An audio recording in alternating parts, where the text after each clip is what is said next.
प्रेक्षक हो नमस्कार. नमस्कार झी मराठीमध्ये आपलं स्वागत करते आणि सर्व प्रेक्षकांना अक्षय तृतीयेच्या शुभेच्छा देते.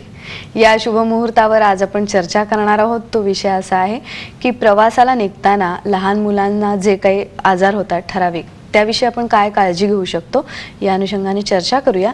प्रवासात मुलांना होणारे आजार आणि आपल्याला मार्गदर्शन करणार आहेत डॉक्टर गीतांजली शाह. त्यांचं आपण आधी स्वागत करूया. डॉक्टर, आमच्या स्टुडिओमध्ये तुमचं स्वागत आहे. डॉक्टरांविषयी आपण थोडक्यात जाणून घेऊया. 9 वर्ष या क्षेत्रामध्ये ते आहेत. प्रसिद्ध बालरोग तज्ज्ञ, MD ही त्यांची पदवी. त्याचबरोबर गर्भवती, बाळाची काळजी, संस्कार या तिन्हीच्या दृष्टिकोनातून सुप्रजेसाठी गर्भसंस्कार या पुस्तकाचं प्रकाशन झालं आहे. मराठी, हिंदी आणि गुजराती या तिन्ही भाषेमध्ये ते उपलब्ध आहे. तसंच आता इंग्रजी भाषेत सुद्धा ते येऊ घातलेलं आहे. त्याचबरोबर आणखीन एक वैशिष्ट्य म्हणजे नवीन पिढीसाठी म्हणजे नवीन भावी माता पित्यांना त्या गर्भस्थ अशा बालकाशी संवाद साधण्याचं तंत्र त्या शिकवतात. त्यासाठी त्या कार्यशाळा आणि शिबिरं आयोजित करत असतात. हे अत्यंत महत्त्वाचं. तसंच स्त्री आणि बालरोग या विषयाला अनुषंगून त्यांचे बरेचसे लेखनसुद्धा सुरू असतं. जाणून घेऊया. आज प्रवासाच्या दृष्टीने उन्हाळ्याचे दिवस आहेत पण सुट्टीचेही आहेत, म्हणून आपण प्रवासाचा नक्कीच विचार करत असतो. तेव्हा याच विषयाला आम्ही चर्चेसाठी घेतलंय की या प्रवासात सुखकर होण्यासाठी आपण कुठली काळजी घेऊ शकतो, आपण कुठली तयारी ठेवू शकतो आणि जिथे जाणार आहोत त्या हवामानाचा सुद्धा अंदाज घेणं या दृष्टीने चर्चा करूया. 1600221010 या क्रमांकावर तुम्ही सुद्धा संपर्क साधत राहा. उद्या कोणाला प्रवासाला जायचं असेल तर आजच्या हा खूप महत्त्वाचा विषय चर्चेला सुरुवात करूया. अगदी चर्चेला सुरुवात करण्याआधी उन्हाळ्याचे दिवस आहेत, म्हणून उन्हाळ्याचे असे काय समस्या आहेत आणि प्रवासाच्या दृष्टीने असं सांगा. उन्हाळ्यात तुम्ही जेव्हा लहान मुलांना प्रवासाला घेऊन जाता तेव्हा मेजर त्यांचे जे प्रॉब्लेम्स असतात ते हीट रिलेटेड असतात, ज्याला आपण सनबर्न किंवा सनस्ट्रोक किंवा हीट स्ट्रोक म्हणतात. आता ह्याचे वेगवेगळे डिग्रीज असतात. सनबर्न म्हणजे अगदी त्वचेलाच प्रॉब्लेम होतो मुलांना. हे मोठ्या माणसांना सुद्धा असू शकतो. तर कोरफडीचा जो चीक असतो, थिन ॲलोवेरा जेल लिक्विड, हे तुम्ही त्यांच्या हातापायाला, चेहऱ्याला लावू शकता. थोडं केसांना पण लावू शकता. त्याच्यामुळे काय होतं की जे सननी जी ॲलर्जी होते किंवा जो त्रास होतो तो कमी होऊ शकतो. त्याच्यानंतरची स्टेज येते की हीट स्ट्रोक किंवा सनस्ट्रोक, म्हणजे एवढी उष्णता शरीरात होते की बाळाला ताप येतो किंवा नाडी जलद होते, तहान खूप लागते, लघवीचे त्रास होतात किंवा लघवी कमी होते. तर ह्याच्यासाठी ॲरोमाथेरपीचे तेलांचा खूप फायदा होतो. तर लॅव्हेंडर तेल म्हणून एक ॲरोमाथेरपीचं तेल आहे. समजा तुम्ही प्रवास करत असाल तर टिश्यू पेपरवर ते 2 थेंब लॅव्हेंडरचं तेल घ्यायचं आणि बाळाला ते इन्हेलेशनला द्यायचं, नाकाजवळ द्यायचं. आणि नंतर तुम्ही जेव्हा डेस्टिनेशनला पोहोचाल तर कुठलेही तुम्ही बेस ऑइल घेतलं, तीळ ऑइल किंवा कॉर्न ऑइल, त्याच्यात हे 2-3 थेंब लॅव्हेंडरचं तेल घालून तुमचा ब्लेंड तयार करायचा आणि त्याच्या मानेला किंवा छातीला तुम्ही हे मसाज करू शकता. तसंच त्या मुलाचं टेम्परेचर मेंटेन करणं खूप महत्त्वाचं आहे. आणि अगदीच फिवरच्या स्टेजला तुम्ही गेलाच, ज्वर झालाच बाळाला, तर मग नेहमीची आपली औषधं म्हणजे पॅरासिटामॉलची जी औषधं आपण देतो 15 मिलीग्रॅम पर किलोग्राम, हे त्याला नक्कीच देणं, AC मध्ये इतर ह्याच्यात ठेवणं. आणि त्याचे जे आंघोळीचं पाणी आहे किंवा अंग पुसायचं पाणी आहे त्याचे 2 थेंब पेपरमिंटचं तेल, पेपरमिंट म्हणून जे कूलंट आहे, तर त्याच्यामुळे बाळाला खूप रिलीफ पडतो. त्या सगळ्या गोष्टी छोट्या छोट्या बाटल्यांमध्ये प्रत्येक आईने आपल्या पर्समध्ये घेऊन जावे. त्याला उन्हाळ्याच्या विकारांचा खूप फायदा होईल. इतर विकार उन्हाळ्यातले म्हणजे लघवीला जळजळ होणं किंवा डोळ्यांना खूप त्रास होणं. तर डोळ्यांसाठी छोटा एक आय कप म्हणून मिळतो, त्याच्यात गार पाणी घालून थोडीशी त्रिफळाची पावडर घालून त्यांनी डोळे बाळांचे थोडे वॉश करायचे, स्वच्छ करायचे. आणि तिसरा प्रॉब्लेम म्हणजे नाकातून रक्त येणं. हे काय मुलांना उन्हाळ्यामुळे होतं. तर त्याच्यात पोझिशन खूप महत्वाची आहे. थोडंसं पुढे वाकून बाळाला ह्या पोझिशन मध्ये ठेवायचं इन्स्टेड ऑफ मेकिंग झोपण्याच्या ऐवजी. आणि मग थोडं पिंच करून कॉटन घालून तुम्ही ते ब्लड टेम्परेचर थांबवू शकता. त्या सगळ्या गोष्टी प्रत्येक आईने शिकून घ्यायला पाहिजे, म्हणजे लास्ट मिनिट धावपळ होत नाही. बरोबर. प्रवासाच्या दृष्टीने आता प्रश्न येतीलच प्रेक्षकांचे. पहिला प्रश्न घेऊया. नमस्कार. ओमकार. ओमकार नमस्कार. हॅलो. हा ओमकार. नमस्कार. मला एसटीतून जाताना गाडी लागते सारखी, तर मी कुठली औषधं जवळ ठेवावीत आणि घरगुती उपाय आहे का त्याच्यासाठी? बर. गाडी लागणं किंवा मोशन सिकनेस हा अगदी कॉमन आजार असतो. ह्याच्या दोन्ही सिस्टम्स मध्ये आपल्याला औषध आहेत. बरं. अरोमाथेरपी मध्ये एक तर लॅव्हेंडर ऑइल आणि दुसरं क्लॅरिसेज ऑइल म्हणून ऑइल्स आहेत. तर नॅपकिनवर 2 ते 3 थेंब हे ऑइल घेतले आणि जेव्हा मोशन सिकनेस होत असेल तर थोडं थोडं त्याचं इनहेलेशन घेतलं तर त्याचं प्रमाण कमी होतं. आणि मोशन सिकनेस किंवा सगळ्या गोष्टी थोडंसं हीट रिलेटेड सुद्धा असतात या सीझनमध्ये. तर एक मोठ्या ग्लास पाण्यामध्ये 1 थेंब पेपरमिंटचं तेल घालून 1 चमचा साखर घालून जेव्हा जेव्हा ते फिलिंग येतात, खूप नॉशिया येतो, मळमळणं होतं, बस लागते, तेव्हा एक एक त्याचा चमचा पित राहणं, ह्याच्यामुळे खूप फायदा होऊ शकतो. आणि शिवाय आपले जे डोमपेरिडॉन किंवा मेटोक्लोप्रोमाइड जे औषधं आहेत वॉमिटिंगची, ती पण बरोबर घ्यायला काहीच हरकत नाही. शिवाय चर्चेत तुम्ही म्हणतात की आवळा पूड किंवा शेदे लोण वगैरे असं जवळ जर खूप ह्या उपायाने पण त्यांना फरक पडला नाही आणि खूप लांबचा प्रवास असेल, 8, 10, 12 तासाचा प्रवास असेल, तर मग सगळ्यांनाच हैराणी होते त्यांना हा प्रॉब्लेम असल्यामुळे. तर थोडंसं प्लास्टिकच्या पिशवीमध्ये काळा नमक, त्याच्यानंतर आवळा, त्याच्यानंतर थोडंसं ज्येष्ठ मध, या सगळ्या पावडरी आईनी बाळाला सगळ्याला द्यायच्या. म्हणजे ह्याचा जो वेगळा सेन्सेशन होतो त्याच्यामुळे हा नॉशिया किंवा हा फिलिंग कमी होतो. म्हणजे ते सगळं एकत्र न करता वेगवेगळ्या थोडं थोडं वेगवेगळ्या त्याला एक अर्धा तासांनी 15-15 मिनिटांनी ते थोडं थोडं द्या. त्याच्या चेंज ऑफ टेस्ट मध्ये आणि चेंज ऑफ स्मेल मध्ये या 2 इंद्रियामुळे ते फिलिंग बऱ्यापैकी कमी होतं. बरोबर. प्रश्न घेऊया. नमस्कार, वैशाली. हॅलो, बोला. आम्ही वैशाली बोराडे बोलते दहिसरवरून. माझा प्रश्न असा आहे की आपण बाहेरगावी जाताना मुलांना पाणी सांभाळावं लागतं. बरं. पण आपण जर इकडनं मुंबईवरनं पाणी आपण बाहेर जाताना म्हणजे 2-3 दिवसाचं पाणी उकळून बरोबर घेऊन गेलं तर चालेल का, किंवा तिकडे परत पाणी उकळावं लागेल? बरोबर. आणि किती वर्षाचं किंवा किती महिन्याचं बाळ आहे? नाही, संपर्क होऊ शकला नाही, पण लहान आहे असं. लहान आहे. आता हे जे ऑप्शन आहे, जर तुम्हाला शक्य असेल तर इकडनं पाणी उकळून तुम्ही घेऊन गेलं तर ते उत्तम. त्याच्यासारखं दुसरं उपाय नाही. पण कदाचित कधी कधी खूप दिवसांचा प्रवास असतो, 15-20 दिवस तुम्ही तिकडे राहणार असाल तर दरवेळी हे करणं शक्य नसतं. तर तिकडे साईडचे तुम्ही पाणी उकळून घ्यायलाच पाहिजे मुलांसाठी. आणि त्याच्यात थोडीशी जिंजर किंवा सुंठ पावडर घालायला पाहिजे. त्याच्यामुळे जे आम्लपित्त किंवा इतर जे प्रॉब्लेम्स पाण्यामुळे असू शकतात त्याचा प्रादुर्भाव खूप कमी होतो. तर थोडीशी सुंठ पावडरनी टेस्ट पण फारशी बदलत नाही आणि निर्जंतुकपणा सुद्धा येतो. बरं. आता हे पाणी पिण्याच्या दृष्टीने त्याने विचारलं, समजा अंघोळीमुळे म्हणजे जड पाण्याचे पण वेगवेगळे प्रकार असतात, तर तसं जर कठीण पाणी असेल, जड पाणी असेल, तर तेव्हा काय काळजी घ्यायची? हो, खरं म्हणजे हार्ड वॉटर जे आपण एस्पेशली हिल स्टेशन्सला वगैरे ज्या ठिकाणी जातो त्याच्यामुळे हार्ड वॉटरमुळे केसांचे आणि त्वचेचे खूप विकार सुरू होतात. तर प्रत्येक आईनी बरोबर एकतर तेल घेऊन जायची, म्हणजे तीळ तेल, ज्याच्यात काय अरोमाथेरपीची तेल घातलेली आहेत, आणि रोज रात्री थोडं रूट्स ना ते मसाज करायचं. आणि आंघोळीच्या आधी जास्वंद फुलांचा जो गर असतो, त्याचा जो जेल असतो, तो केसांना लावला तर मग ह्याची इजा जी होती या हार्ड वॉटरमुळे ती खूप कमी होऊ शकते. त्या 2-3 गोष्टी त्यांनी नक्की सांभाळायला हव्या. बरोबर. प्रश्न घेऊया. नमस्कार. पुढचा प्रश्न येण्याआधी आणखीन एक वेगळा विषय आपण बोलूया की पचन संस्था ही बिघडत जाते जर आपण 10-15 दिवसाच्या वर प्रवास केला, तर तेव्हा कशी काळजी घ्यायची? पचन संस्था म्हणजे मेनली त्यांना 2-3 विकार असतात. एक तर उलट्या सुरू होतात किंवा मग जुलाब सुरू होतात, किंवा आधी उलट्या, मग ताप आणि मग जुलाब. त्या सगळ्यांसाठी तुमच्याकडे होममेड रेमेडीज नक्की असायला पाहिजे. एक तर उलट्या असतील तर आपण जे मोशन सिकनेस मध्ये जे उल्लेख केले, तर सुरुवातीला आवळा, हे काला नमक, इतरचे सगळे आपण त्यांना देऊ शकतो वॉमिटिंगसाठी जे असेल. त्याच्यानंतर जेव्हा जुलाब सुरू होतात तेव्हा आधी म्हणजे ORSचं पाणी देणं खूप महत्वाचं आहे. तर तुम्ही प्रवास करत असाल, ST मध्ये असाल किंवा बसमध्ये असाल, तर पाण्यामध्येच मीठ साखरेचं पाणी घेऊन त्याच्यात 1 थेंब लेमन ऑइल घालायला काहीच हरकत नाही, आणि ते पाणी ORS म्हणून सारखं बाळाला देत राहायचं. जेव्हा तुम्ही साईटला पोहोचता तुम्हाला बाकीच्या गोष्टी उपलब्ध असतात, तेव्हा ह्या जुलाबामुळे, अतिसारामुळे जे प्रॉब्लेम होतो त्याच्यासाठी तुम्ही आरारूटची कांजी किंवा साबुदाण्याची कांजी, भात मूग डाळची पेज आणि मोळं ताक एवढंच आहार त्याला द्यायला पाहिजे. आणि ORS, बाकीच्या काहीच गोष्टी शक्यतो देऊ नये. तुम्ही जेव्हा रिसॉर्टमध्ये जाता किंवा हॉलिडे होम मध्ये जाता तेव्हा तुमच्याबरोबर थोडीशी वारू माती पाहिजे. वारू मातीचा लेप तुम्ही करून पोटाला लावलं तर जे जुलाब असताना जो मुलं कुंततात किंवा पोट त्यांना खूप दुखतं, त्याचे प्रॉब्लेम्स खूप कमी होतात. तर त्या दृष्टीने हे सगळे उपाय ते करू शकतात. बरं. प्रश्न घेऊया. नमस्कार. सचिन. नमस्कार. सचिन. नाही, काही तांत्रिक अडचणीमुळे. त्याचबरोबर तुमच्या काही पुस्तकांमध्ये पण उल्लेख सापडतो की आपल्या हाताजवळच्या मनगटाचा भाग हा हो. सेन्सिटिव्ह असतो, हो. तर त्या दृष्टीने म्हणजे मोशन सिकनेस मध्ये पण तुम्ही बरोबर. सांगितलं हो, म्हणजे हा जो असतो इथे सी बँड म्हणून सी ट्रॅव्हलर्स घालतात जेव्हा लॉंग क्रुझेसला जातात तेव्हा इथले जे पॉइंट्स असतात तिथे तुम्ही बाळाला लॅव्हेंडर किंवा निलगिरी तेल चोळू शकता. तर ह्याचे जे थोडंसं बेस ऑइल मध्ये मिक्स करून डायरेक्ट हे तेल लावायचे नसतात, तर ह्याच्यामुळे जे पॉइंट स्टिम्युलेट होतात अक्युप्रेशरचे किंवा जे मेरिडियन्स असतात बॉडीमध्ये तर त्यांनी खूप फायदा होतो मुलांसाठी. आणि असंच कधी कधी होतं की उष्णतेमुळे त्यांना हे त्रास वारंवार होत राहतात, म्हणजे फक्त गाडीतच नाही पण तिकडे गेल्यावर पण तो त्रास होत राहतो, डोकं खूप गरम होतं, तापलेलं वाटतं. तर तेव्हा थोडं अरोमा वॉटर तुम्ही तयार करू शकता. म्हणजे एक पाण्याच्या बाटल्यामध्ये लॅव्हेंडरचं तेल आणि रोजमेरीचं तेल हे प्रत्येकी 5-5 थेंब तुम्ही घालू शकता.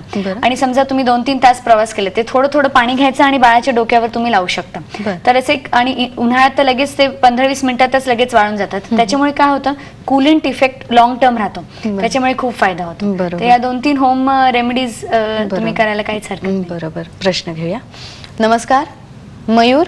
हॅलो, बोला. मी मयूर जाधव बोलतोय पुण्यावरून. प्रथम तुम्हाला दोघांना माझा नमस्कार. नमस्कार. हॅलो, माझा प्रश्न आहे, एसटी ने मी प्रवास करतो, माझं वय 15 वर्ष आहे. आमच्या घरच्यांना सर्वांनाच उलट्याचा त्रास होतो आणि एसटीने प्रवास करताना आधी कुठला साधा आहार घ्यावा व कुठल्या औषधं बाळगावीत, आणि ते एसटीने प्रवास करताना त्यात धुरामुळे उलट्या होतात का? बरोबर. मोशन सिकनेसचा थोडा भाग आपण कव्हर केलेलाच होता की आपण वेगवेगळे ऑइल्स घेऊ शकतो. तुम्ही टिश्यू पेपर घेऊन त्याच्या लॅव्हेंडर ऑइल किंवा पेपरमेंट्स ऑइल हे तुम्ही इनहेलेशन करू शकता, त्याच्यामुळे हा प्रॉब्लेम कमी होईल. आहाराच्या विषयी ते म्हणाले की अगदी साधा आहार पहिले 1-2 दिवस आधी तुम्ही घ्यायला पाहिजे. तर साधा आहारामध्ये शक्यतो भात आणि मूग डाळ ह्याची खिचडी किंवा राईस आणि कोपियस अमाऊंट्स ऑफ फ्लुइड्स म्हणजे सूप्स किंवा लिक्विड्स हे तुम्ही घ्यायला पाहिजे. कारण घन्न आहार घेतला तुपाचा तेलाचा तर ते उचमळून वर येऊ शकतो.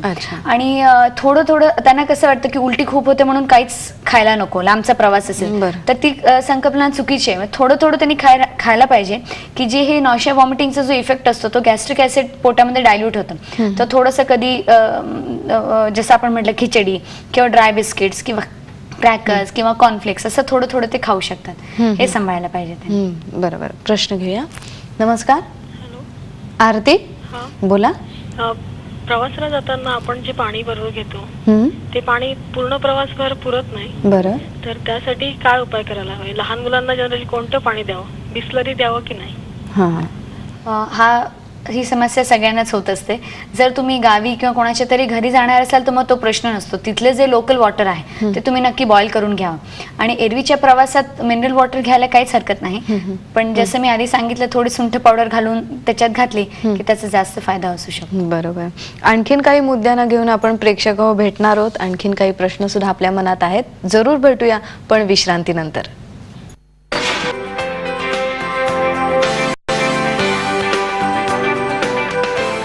नमस्कार. झी मराठीच्या उर्वरित भागात पुन्हा सगळ्यांचं स्वागत करते. आज आपण चर्चा करतोय प्रवासात मुलांना होणारे आजार आणि आपल्याला मार्गदर्शन करतात डॉक्टर गीतांजली शाह.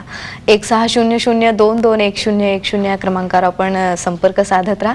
तोपर्यंत पुढच्या प्रश्नाची आपण चर्चा करूया की प्रवासाला जाताना लहान मुलं असली की आईने कुठली एक काळजी घ्यावी आणि कुठलं किट जवळ ठेवावं? हो, ट्रॅव्हलिंग किट खूप महत्त्वाचं आहे, त्याच्यामुळे आपले खूप प्रॉब्लेम्स वाचू शकतात. प्रत्येक ट्रॅव्हलिंग किटमध्ये ॲक्सिडेंटच्या दृष्टीने एक साईड पाहिजे.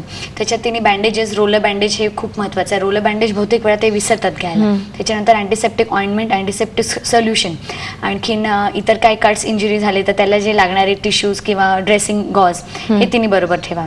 आता त्याच्यानंतर काय अरोमाथेरपीची जी तेलं आहेत ह्याच्या जे सगळे प्रॉब्लेम्स रिलेटेड ते पण त्यांनी बरोबर ठेवायला हरकत नाही. त्याच्यात लॅव्हेंडर, जेरेनियम, थाईम, निलगिरी, कॅमोमिल आणि पेपरमिंट शिवाय जिंजर हे 5 ते 6 तेल आहेत. जर तिने स्वतःचे छोट्या छोट्या बाटल्यांमध्ये हे किट ठेवले तर त्यांना फार फायदा होऊ शकतो. त्याच्यानंतर काही हर्ब्स किंवा वनौषधी छोट्या प्लास्टिकच्या पिशव्यांमध्ये ते घेऊ शकतात, जसं आवळा सुपारी, काला नमक, ज्येष्ठ मध, मीठ साखरेचं पाणी, ह्या सगळ्या गोष्टींचा फायदा होईल. आणि बाकी लागणारे त्यांचे मस्किटो रिपेलेंट किंवा ॲलोवेरा जेट, कोरफडीचं चीक आणि पॅरासिटामॉल आणि डोमपेरिडॉनचं सिरप हे बरोबर घेतला तर त्याचा अगदी कम्प्लीट किट होऊ शकतो. प्रश्न घेऊया. नमस्कार. हॅलो, मी स्वाती. स्वाती नेकर बोलते डोंबिवलीवरून. एक वर्षाचं बाळ आहे तर त्याला उष्णतेमुळे डोक्यात फोड आले. बरं. हा हा हा बोला. म्हणजे आम्ही प्रवासाला गेलेलो ना गावाला, हा तर त्यामध्ये त्याच्या उष्णतेमुळे फोड आले. तर त्याच्यावर काय उपाय आहे का? बर. बहुतेक उष्णतेमुळे मुलांना क्रेडल कॅप डर्मेटायटिस म्हणून एक कंडिशन होते. त्याच्यात थोडंसं फंगल इन्फेक्शन सबोरिक डर्मेटायटिस सारखं असतं. तर त्याला आपली जी अँटीफंगल डस्टिंग पावडर आहे क्लोट्रिमेझॉलची, ती कधी पण लावायला हरकत नाही. शिवाय ॲलोवेरा जेलचा जो लिक्विड असतो, थिन ॲलोवेरा जेल लिक्विड, तो खूप चांगला बेस त्यांनी लावायला पाहिजे. आणि जास्त त्याला सुकं ठेवणं, म्हणजे फारसं बॉनेट्स किंवा बंद न ठेवणं हे खूप महत्त्वाचं आहे. खूप मुलांना घामामुळे पण हा प्रॉब्लेम होतो. तर घाम खूप येत असेल तर त्याची पण ट्रीटमेंट द्यायला पाहिजे. म्हणजे खूप पाण्याचं प्रमाण खूप द्यायला पाहिजे. आणि त्याच्याबरोबर पाण्यामध्ये थोडं जिऱ्याचं पाणी, थोडंसं कोकम, थोडं गुलकंद, या सगळ्या गोष्टी बाळाला द्यायला पाहिजे उष्णता कमी करण्यासाठी. नागोरमोथा, आवळा, गुलकंद, ह्या गोष्टी सगळ्या गोष्टी द्यायला हरकत नाही. आता प्रवासामध्ये डास चावणं किंवा एखादा कीटक चावणं अगदी हमखास येणारे प्रश्न आहेत, याच्याविषयी काय सांग? दोन गोष्टी तुम्ही करू शकता. एक तर प्रोफिलॅक्टिक म्हणजे इन्सेक्ट रिपेलेंट म्हणून तुम्ही अरोमाथेरपीची तेलं वापरू शकता, की जे विंडोजचे सिल्स असतात किंवा जे डोअरचे हँडल्स असतात, बाकी म्हणजे जिथनं मच्छर यायची संभावना आहे तिथे तुम्ही लेमन ग्रास आणि सिट्रोनेला, CITRONELLA म्हणून एक ऑइल आहे, तर हे दोन्ही ऑइल्स तुम्ही त्या ठिकाणी लावू शकता. त्यांनी एक नॅचरल डिसइन्फेक्टंट आणि तो जो वास असतो that normally keeps mosquitoes away. बाकी मस्किटो रिपेलेंट जे तुम्ही नॉर्मली घेतात बाजारातले, आणि मस्किटो नेट ही तर महत्त्वाची आहेतच. आणि त्याच्यानंतर समजा चावलेच किडे आपल्याला, किंवा मधमाशी, गांधी माशी हे चावल्यावर खूप मोठं अर्टिकेरिया लिजन येतं, तर त्याच्यात तुम्ही लॅव्हेंडरचा एक थेंब लावू शकता. म्हणजे एक थेंब लावला की एक 10 मिनिटांनंतर परत एक थेंब लावायचा. तर लॅव्हेंडरचं तेल अगदी गुणकारी आहे ह्या दृष्टीने. तर त्याचं सूज पण कमी होते आणि बाळाला पण रिलॅक्स वाटतं. ह्या दोन गोष्टीची काळजी घ्यायला. बरोबर.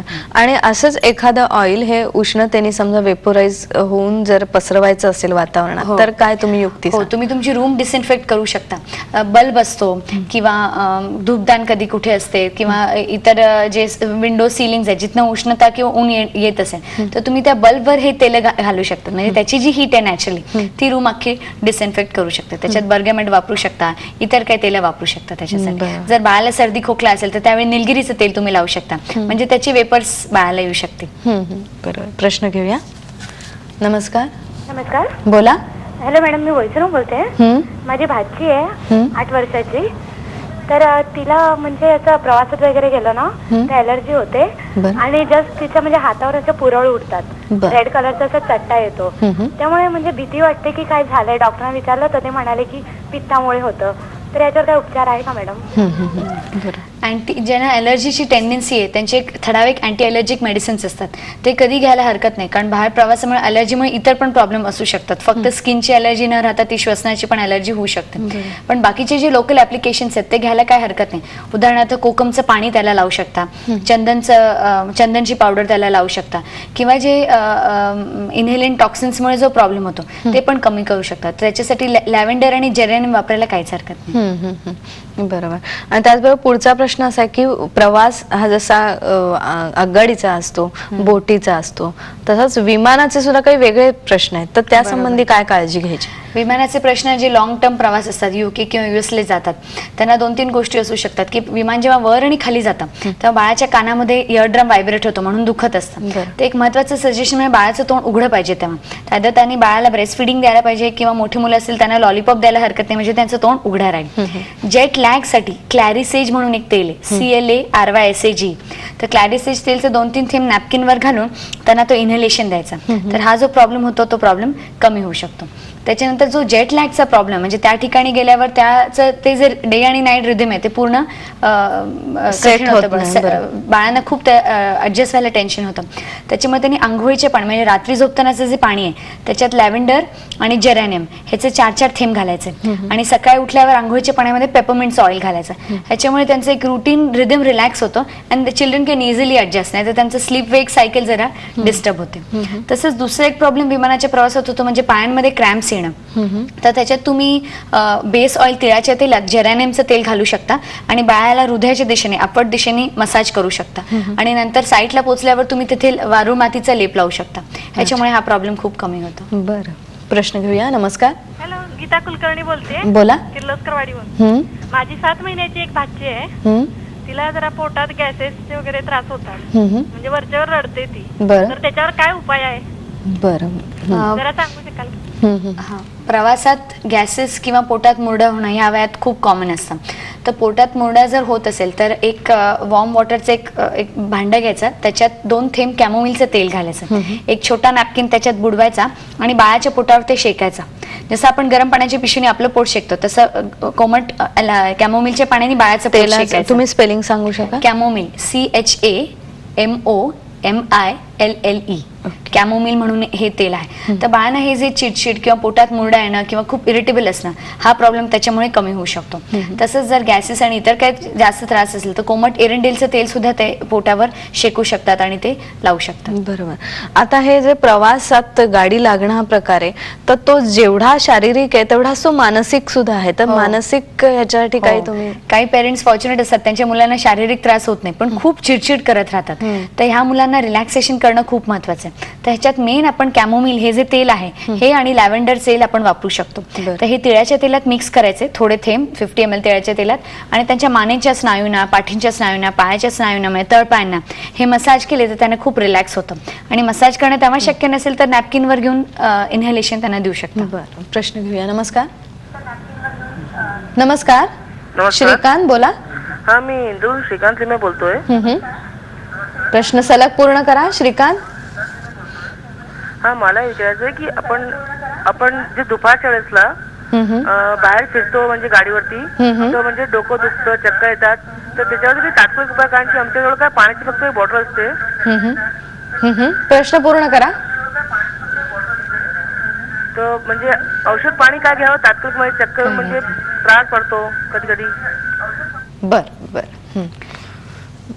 म्हणजे जे प्रवास करतात आणि त्यांना हीटचे प्रॉब्लेम होत असतात, एकतर या लोकांनी रेग्युलरली नागरमोथा जामून घ्यायला हरकत नाही. म्हणजे घरी असताना रात्री नागरमोथा आणि जामून 1-1 चमचा पावडर पाण्यात भिजवायची आणि सकाळी त्याचं जे सुपरनेटेंट पाणी आहे ते घ्यायला काहीच हरकत नाही. त्याच्यानंतर हे जे डोकंदुखी होतं किंवा त्रास होतं प्रवास करताना, मी हे जे अरोमा वॉटर सांगितलं होतं की त्याच्यात आपण रोजमेरी आणि लॅव्हेंडर तेल घालून थोडं तेल पाणी घालून थोडं पाणीमध्ये डोक्याला लावायला काहीच हरकत नाही.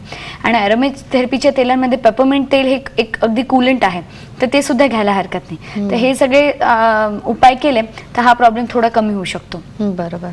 प्रश्न घेऊया. नमस्कार. कुलकर्णी. हॅलो, बोला. मी जगदीश कुलकर्णी बोलतोय. हा, माझं 8 वर्षाचं आणि 10 वर्षाचं 2 मुलं आहेत. हा, ते आम्ही कर्नाटक मध्ये चाललोय. बरं. हा, प्रश्न पूर्ण करा. कर्नाटक मध्ये चाललो, तिकडे ऊन भरपूर आहेत. बरं. आणि दोघांना काय घ्यायचं आणि लहान मुलांना शू होत नाहीये समाधानकारक. बरोबर. एक तर पाणी त्यांनी खूप प्यायला पाहिजे हे कदाचित सगळ्या पालकांना माहीतच असेल, पण मुलं पाणी पित नाहीत आपण त्यांच्या मागे लागलो तरी. तर तुम्ही ORSचं पाणी करून द्यायला हरकत नाही. मीठ आणि साखर घालून त्याच्यात 1 थेंब लेमन ऑइल घातला तर त्याची टेस्ट खूप चांगली असते आणि मुलं घेतात. त्याच्यानंतर ह्या मुलांना जे पाणी कमी पितात किंवा त्याचं आता कर्नाटकमध्ये खूप ऊन असतं तर तिथे कोकम, आवळा ह्याचं सरबत वारंवार मुलांना द्यायला पाहिजे जर त्यांना फार सर्दीचा प्रॉब्लेम ह्यांनी होत नसेल तर. त्याच्यानंतर आपण जे आधी सगळे सांगितले होते की नागरमोथा, जामून, आवळा या सगळ्या गोष्टी द्यायला हरकत नाही. आणि जिऱ्याचं पाणी जेवणानंतर रोज त्यांना द्यायचं. तर 2 चमचे थोडंसं जिरे पाण्यात उकळून घेऊ शकतात आणि नंतर ते गार करून मुलांना द्यायला काहीच हरकत नाही. बरं. आता त्यांनी कर्नाटकला ते चालले, म्हणजे तिथे ऊन आहे, पण आपण मुद्दाम या दिवसात थंड हवेच्या ठिकाणी जातो तर तिथे आणखीन डिहायड्रेशन आणि वेगळे प्रॉब्लेम, तर त्याच्याविषयी. हो, आता जर एकतर कूल एरियाजमध्ये जर गेलो तर ते टेम्परेचर जे चेंज होतं मुलांना तो त्यांना प्रॉब्लेम असू शकतो. तर तिथे त्यांना आपल्याला टेम्परेचर मेंटेनन्सच्या दृष्टीने सगळं बघायला लागेल. आता इथे वॉर्म मुलांना ठेवणं महत्त्वाचंच आहे, पण त्यावेळी सेफ्टी जी असते वॉर्म ठेवताना ती महत्त्वाची आहे. तसं इन्फंट कार सीट्स म्हणून कार सीट्स मिळतात, त्याच्यात लहान मुलांना म्हणजे वर्षाच्या आत मुलांना ठेवून मग त्याच्यात तुम्ही बाळाला वॉर्म करू शकता. किंवा इतर तुम्ही आता समजा रेनी सीझनमध्ये कुठे ट्रॅव्हल करत असाल आणि त्याच्या सीझनशी रिलेटेड सर्दी, खोकला किंवा उलटी जुलाब हे प्रॉब्लेम असू शकतात, तर त्याच्यासाठी पण हे सगळे उपाय तुम्ही करू शकता. प्रश्न घेऊया. नमस्कार. प्रिया. हॅलो, मी लोणावळ्याहून बोलते. हा, माझा प्रश्न असा आहे. हा, प्रश्न प्रिया. माझा प्रश्न असा आहे, माझा 5 महिन्याचा बाळ आहे. बरं. 5 महिन्याचं बाळ आहे आणि त्याला उन्हाळा सुरू झाल्यापासून वरच्यावर तो शी करतोय पातळ बरं. आणि हिरवट कलरची शी करतोय, त्यावर काही उपाय आहे का? बहुतेक पेशंटना वाटतं की हिरव्या कलरचे शी केले तर ती अबनॉर्मल असते. असं नसतं. जर फ्रिक्वेन्सी खूप असेल आणि शीची कन्सिस्टन्सी अगदी पाण्यासारखी असेल तरच काळजी करण्यासारखं आहे. तर त्याच्यासाठी आपण म्हणजे बॅक्टेरियल डायरिया असेल तर त्याची वेगळी ट्रीटमेंट असते. पण खूप वेळा हे व्हायरल डायरिया असतं. नुसतं ORS आणि लॅक्टोबॅसिलस देऊन हे कमी होऊ शकतं. थोडं मोठं बाळ असेल तर त्याला मोळं ताक किंवा मोळं दही द्यायला काहीच हरकत नाही. आणि पोटाला वारू मातीचा लेप लावल्यामुळे खूप फायदा असू शकतो. आणि आता सगळ्यात विषय संपवताना सांगा की अशा ठिकाणी खूप लोक जात असतात, त्याच गोष्टी आपण वापरत असतो सदोदित, तर तेव्हा काय काळजी घ्यायची? ब्लँकेट्स म्हणा, बेसिन, रिसॉर्ट्स हॉटेल्समध्ये कसं असतं की कमोड असतात, बेसन असतात, दाराचे हँडल्स असतात, तिथे खूप लोकांनी हात लावलेले असतो. तर त्याच्यात टिश्यू पेपरवर तुम्ही थाईम ऑइल फ्यू ड्रॉप्स लावू शकता, THYME थाईम ऑइल म्हणून. आणि त्यांनी ते आधी सर्फेसेस रब करायचे आणि मग आपल्या मुलांना तिकडे बसवायचं, म्हणजे मग तो प्रॉब्लेम होत नाही. किंवा लॉजेसमध्ये किंवा हॉटेल्समध्ये कुबट वास एक असतो, रूम्स बंद असतात ते, तर त्याच्यासाठी रूममध्ये गेल्या तो कुबट वास काढण्यासाठी आणि त्याच्याशी रिलेटेड ॲलर्जी काढण्यासाठी तुम्ही स्प्रे वापरू शकता. म्हणजे आपले जे नॉर्मल स्प्रेची छोटी बाटली असते पाण्याची, त्याच्यात तुम्ही चंदन, खस किंवा रोज 1-2 थेंब तेल घातली आणि थोडं स्प्रे केला तर त्यांनी हा प्रॉब्लेम कमी होऊ शकतो. वा, एवढी काळजी घेऊन जर प्रवासाला आपण गेलो तर प्रवासाचा आनंदही तेवढाच मोठ्या नाही लहाना नाही घेता येईल. सगळ्यांच्या वतीने मी आपले मनपूर्वक आभार मानते. नमस्कार. प्रेक्षक, आज आपण चर्चा केली प्रवासात लहान मुलांना जे आजार होतात त्याविषयी काय काळजी घेते आणि त्या अनुषंगाने मोठ्याने सुद्धा काय काळजी घ्यायला पाहिजे ते तर आलंच आहे.